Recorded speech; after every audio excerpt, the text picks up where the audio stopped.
Like and subscribe or else you'll have bad luck for the next 5 years. Hey, do you play video games for long periods of time? Well, if you do, Best Friends has a solution.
Baby, when I'm fighting for my life, singing A-O.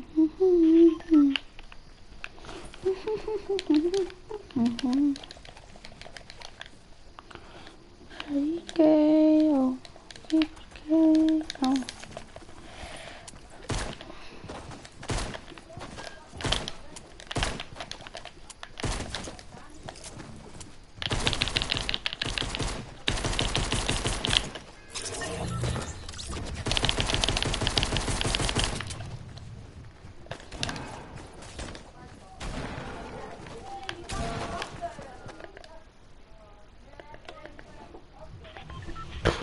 Why'd you let it happen? Please, people, run slowly. Please, the only place that I like out of the hot shops, so...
stupid flipping mechs, man. They actually get on my nerves, man. Swear. Don't remember when I was fucking mechs running around when flipping season 2 the thing was thing, but I don't think all the way fucking to like next fucking 5 years.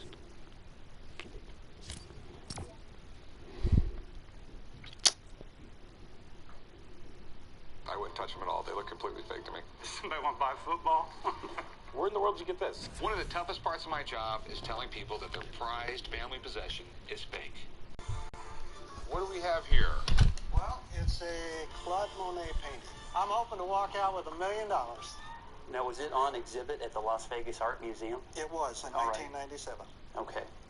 They say early period, which is very vague. I mean, he lived a very long life. Yeah. He started painting very early, so it's early period. It doesn't really tell you a whole lot. I'd like to get a second opinion. Sure, yeah, give it a call. Okay, I will. If we look on the back of this painting, what I'm looking at is all indication of who it could be. You will have all the old paint sweating through the canvas. Here you don't see that. So is it real? It's in the style of Monet, but it's not absolutely not by the end of Blue Monet. Not real. Not real. I got a couple of Scottish blades here.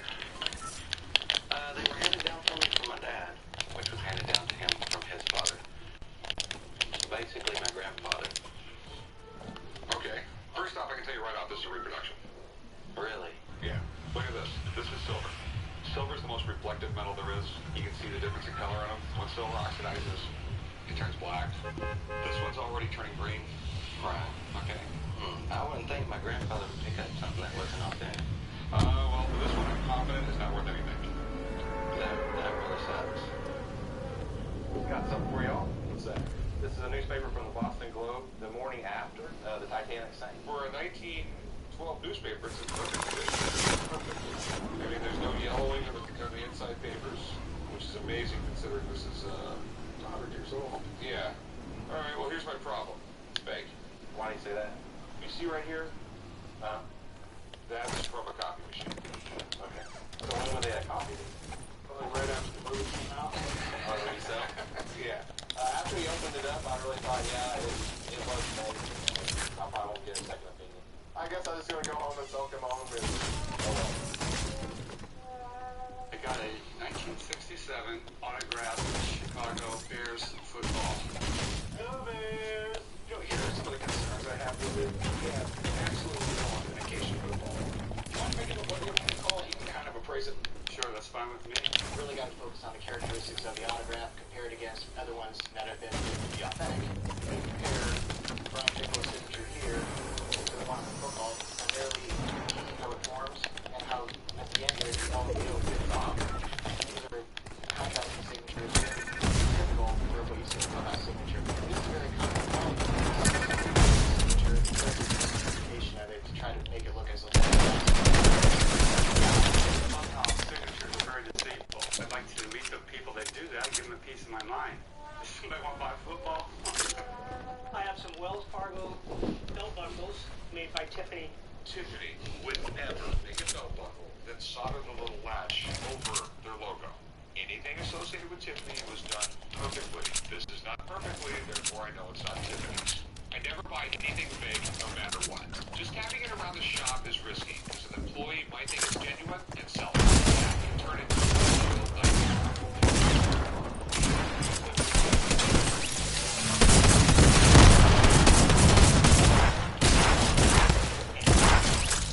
Old rust is artificial patina that was put on by a paintbrush and then wiped off. From everything I'm seeing here, this most likely is a movie prop gun. I can't believe this isn't a real gun. This sucks. What do we got? I have 5 top 1967 P. Rose baseball cards here, mint condition.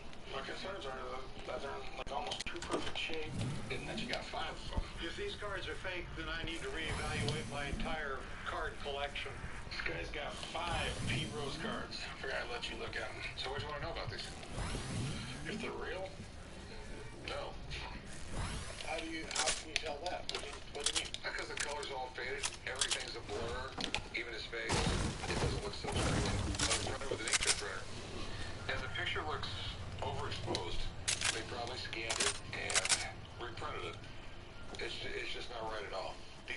here. I would touch them all if you put the things in. If these cards are fake, then, you know, what else is real? Is the wife real? The dog? The cat? You know, what's real? Actually, go into this game, boy. Let's go.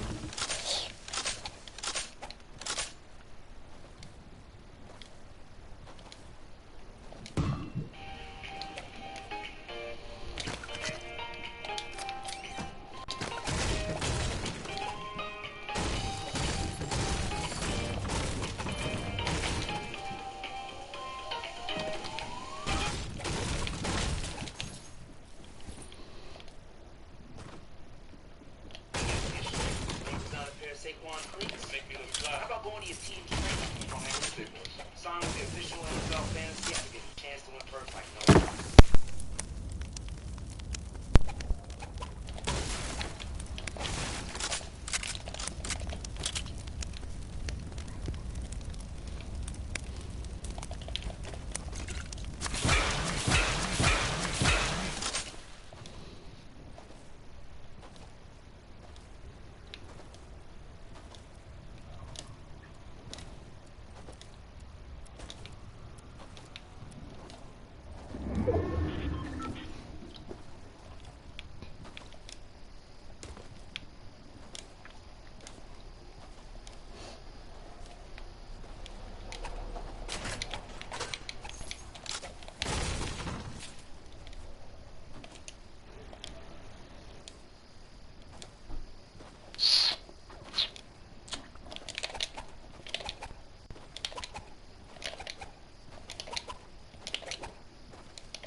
ain't gonna take it anymore.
Oh, stupid man.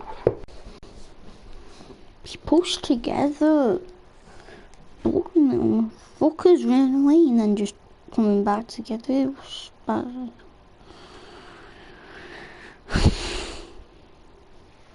Impressive.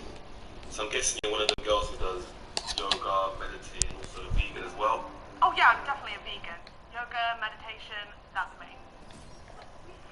We just ate McDonald's.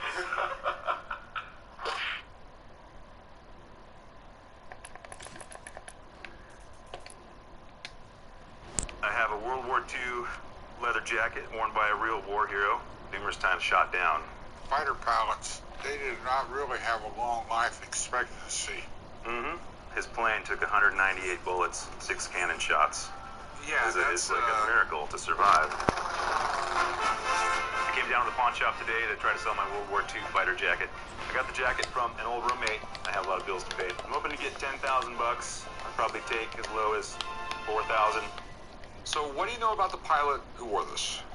It was worn by Henry S. Heidekoper. When I researched it online, found out who the guy was. I said, wow, this guy was a hero. He was captain of the Hellhawks. Seriously? Mm-hmm. The Hellhawks were famous for stopping the Nazis at Normandy. Yeah, they helped soften up the beaches. These guys had to fly low. This was the plane that went over and took out tanks. Right. It really wasn't that fast, but they put a bomber engine in a fighter plane and then put 850 caliber machine guns in it.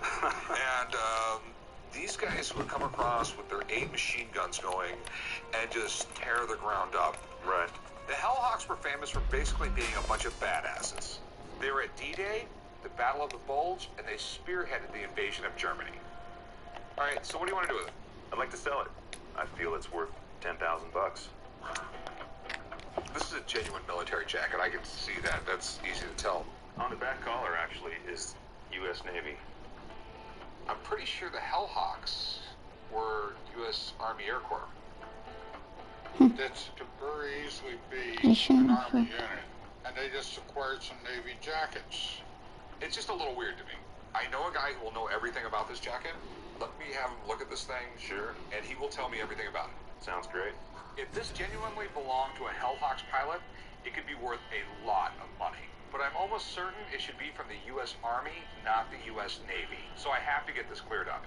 There was a group called the Hellhawks that had fought at Normandy. You know, they were very active in the invasion and D-Day and all of that. These guys were very successful fighters.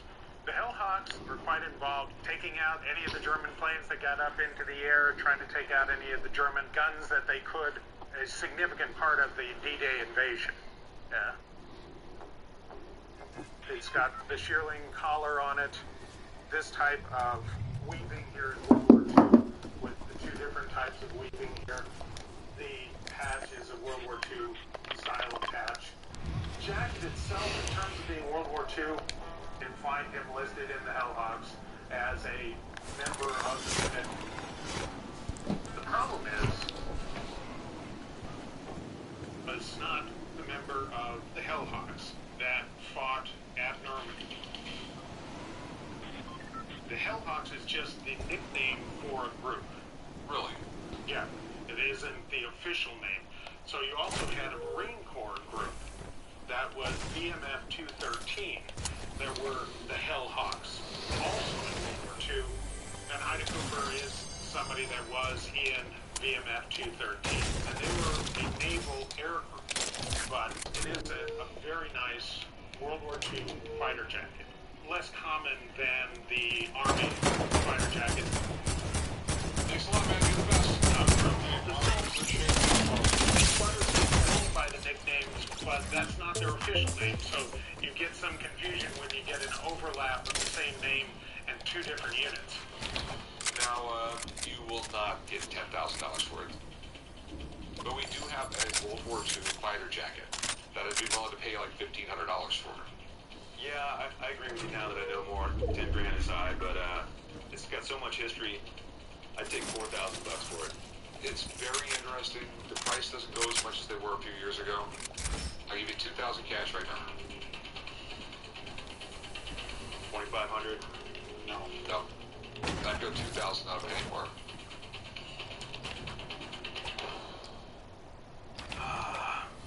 Let's make a deal. Okay. All right, meet you right up there. I'll write it up. Thank you. I gotta be honest, I was a little bummed when Mark told me he was from a different Hellhawks. But it's still a cool jacket, and I think collectors will definitely be lining up for something like this. Wow. This thing. This is like one of the holy grails of I'll do 95, that's it. No, I don't think so. I think I'm gonna take it home.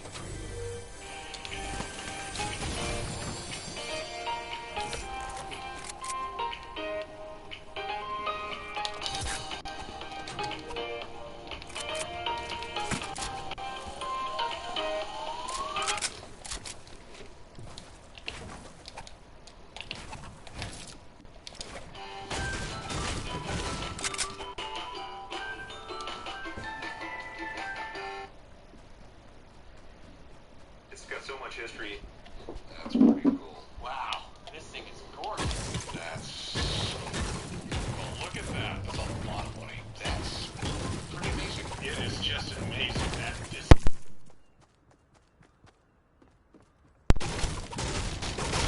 Hello. I brought in my official Batman utility bill from 1966. Pretty amazing. Where did you get this? Obviously, Bruce Wayne, idiot. So what do you want for this? $17,000. Something. That's a lot of money. My toy guy is just far away. I'm gonna give him a call, and we'll get it figured out from there. This thing is amazing. Can I take a look at it? I'll tell you what, Batman collectors, guys, this is the holy grail. She's asking $17,000 for this. I think you have no problem getting $16,000 for this. Yes. I'll give you 10 grand for it. $11.50. No. $11,000. Anything more than that is not going to make any sense to me. Okay. All right, deal. I'm out on the East Coast. I'm trying to find some unique items for the shop, and today I'm looking at a completely original 1944 Willys Army Jeep. And apparently, the test drive is going to be really fun. How's it going? Going well, man. How are you? Hey, nice to meet you. So this is the Willys Jeep. Yeah, this is the 1944 Willys Jeep. It's been pretty much fully restored. It's in great shape. Runs awesome. So how much you like to get out of it? Well, I was thinking 25. I have a buddy that's like an hour from here, and he would know a lot more about this than me. Do you mind if I get him down here to take a look at it? Sure. All right. Wow. This thing is gorgeous. The biggest thing I look for on a Willys is right here is a data plate. The serial number is considered 1944, so no question that the body or the tub and the frame are original 1944. That is great. You guys want to take it for a spin? Yeah, absolutely. I've even got some helmets for you. I'm good. Nice. Yeah. It's like a Cadillac.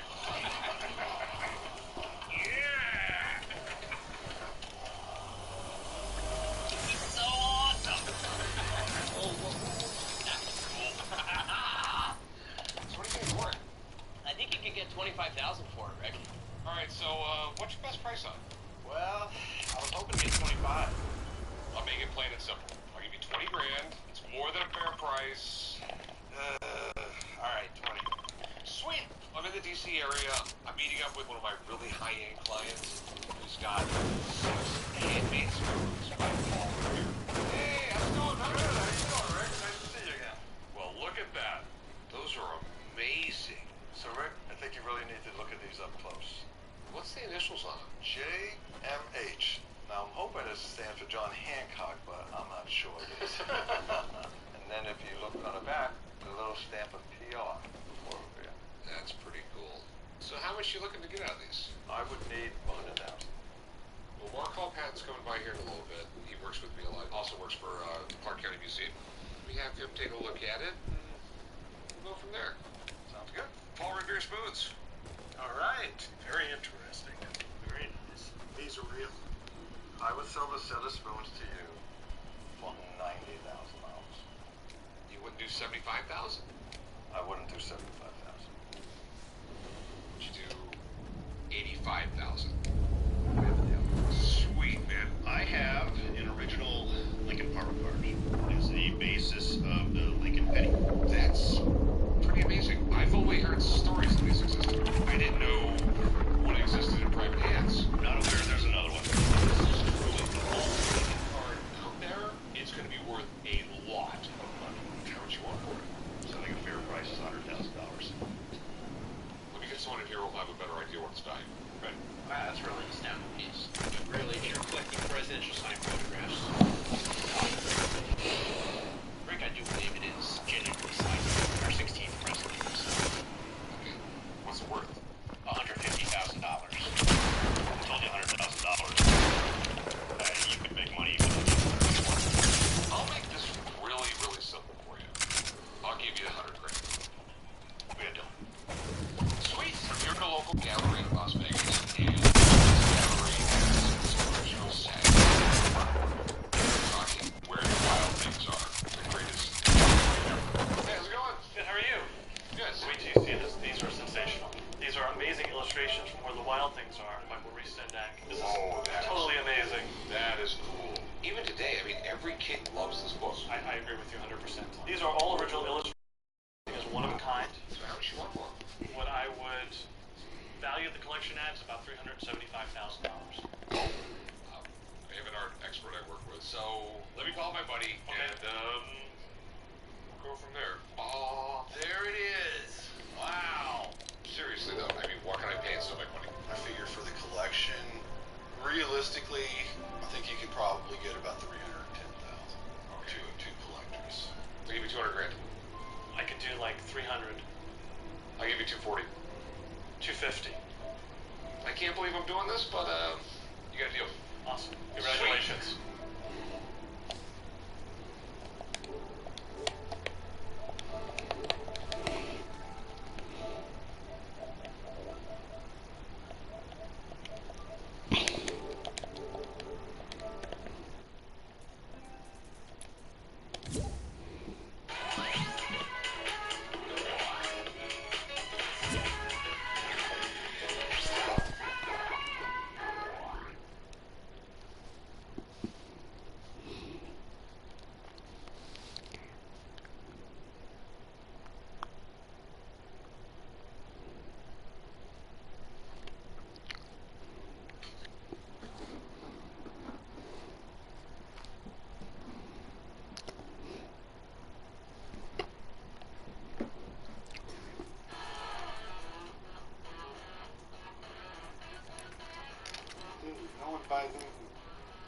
His face.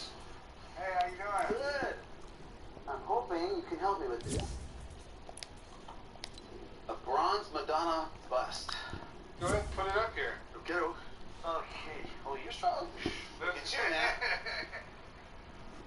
Well, that's not Madonna the pop singer. Not at all.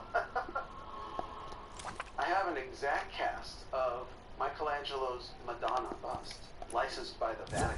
They sell for $80,000 if they're legit, and mine is totally legit. If I get what I want for this, I'm gonna let my wife renovate the kitchen however she wants. This is pretty cool, man. This is supposed to be the Virgin Mary, right? Correct. It comes from the Pietà made by Michelangelo. The original is in the Vatican. It's really cool. It looks like it's in really good condition.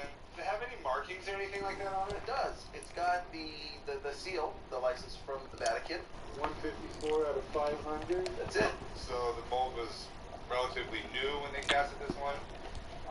You know, sometimes the earlier the mold, the better the casting can be. So that's good. You got that going for you there. It's a beautiful piece. How much were you hoping to get? 80 grand. That's what it's valued at. Holy cow.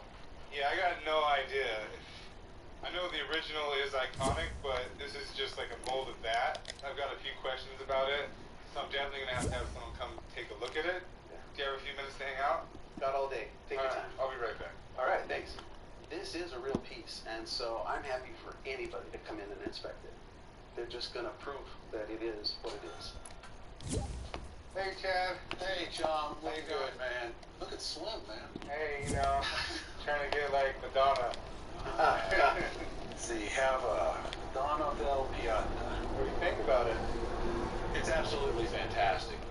You don't see these a lot of times. There's not a ton of them that come on the market. Michelangelo himself considered this work and, of course, the David his two greatest works. And it's an exact reproduction of Michelangelo's Madonna del Pianta.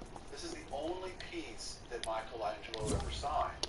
And they say the reason he did it is there were tourists even back in his day that went to the Vatican, and they identified it as a different work, and he heard them. And he carved his name right into it. Oh, that's pretty cool. This is absolutely legitimate. This is the original New Renaissance that was commissioned by the Vatican. It's fantastic. So, what do they want for it? He's asking 80,000. Tell me what you think. I think that's too high. Ooh, Kai Koa. This artwork on the secondary market in a gallery, it's right around $35,000. But they're selling for 80. If you get it from New Renaissance, it's 80,000. However, there are some on the secondary market. The secondary market's bearing right around 35,000. So it's worth 80, just not today. Yeah, not today. But the workmanship is fantastic, and there's no doubt this is one of the pieces the New Renaissance issued initially. Okay, well, appreciate you coming down. Hey, thanks, John. Take it easy.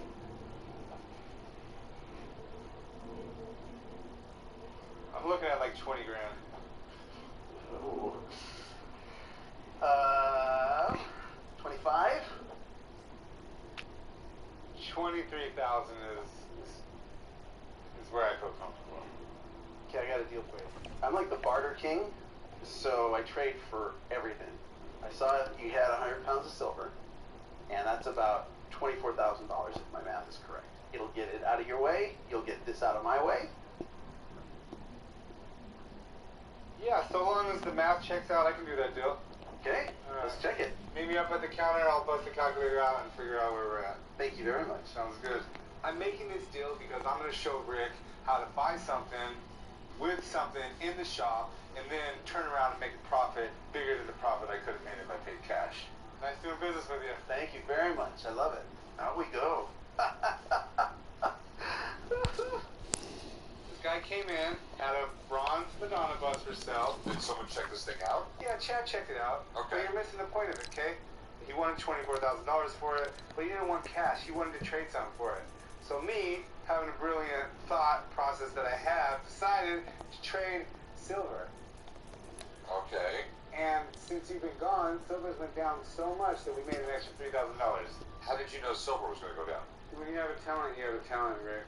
Mine making you No, money. he got lucky. Do I look lucky to you? No. That's skill. This is pure genius. By the way, I did not approve this transaction in any way, shape, or form. I'm gonna go get his opinion on what's gonna happen next week. What? John Lane.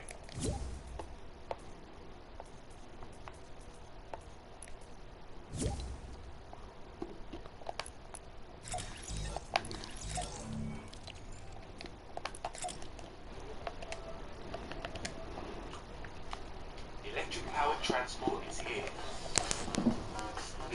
I'm calling Johnny. Hello. Hello. Oh, goodbye. There you are.